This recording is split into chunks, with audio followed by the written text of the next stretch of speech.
শুক্রবার সন্ধ্যায় সাতপাকে বাধা পড়লেন অভিনেত্রী রূপাঞ্জনা মিত্র এবং রাতুল মুখোপাধ্যায়। সকাল থেকেই শুরু হয়েছিল বিয়ের অনুষ্ঠান। সকালে নান্দিমুখ থেকে গায়ে হলুদ, সমস্ত অনুষ্ঠানই হয়েছে, সবটাই ঘরোয়াভাবে সম্পন্ন হয়েছে।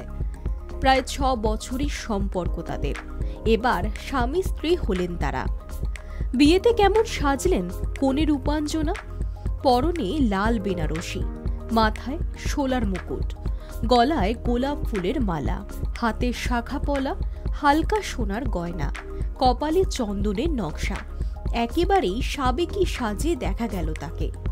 অন্যদিকে ধুতি চাদরে বর বেশে রাতুল।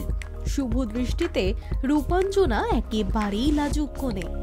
যে পান সরিয়ে রাতুলকে তিনি দেখলেন, অভিনবত্ব রয়েছে সেই পানেও।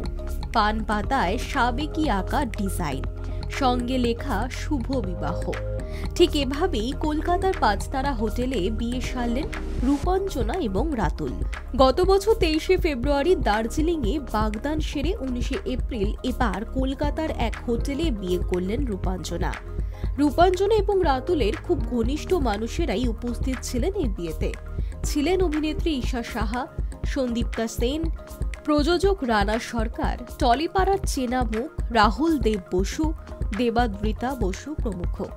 জানা গিয়েছে হিন্দু বিয়ের সমস্ত রীতি মেনেই বিয়ে হয়েছে।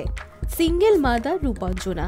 2017 সালে প্রাক্তন স্বামীর সঙ্গে বিবাহ বিচ্ছেদ হয় অভিনেত্রীর। একটি পুত্র সন্তান রয়েছে তার।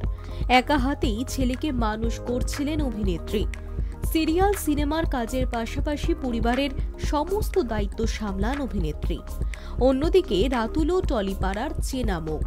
শুটিং ফ্লোরেই নাকি দুজনের আলাপ, তারপর বন্ধুত্ব, সেখান থেকে প্রেম। নিজেদের সম্পর্ক নিয়ে কখনো লুকোচাপা করেননি রূপাঞ্জনা, বরং হামেশাই জানিয়েছেন তাদের সম্পর্ক পরিণত। Hi news network.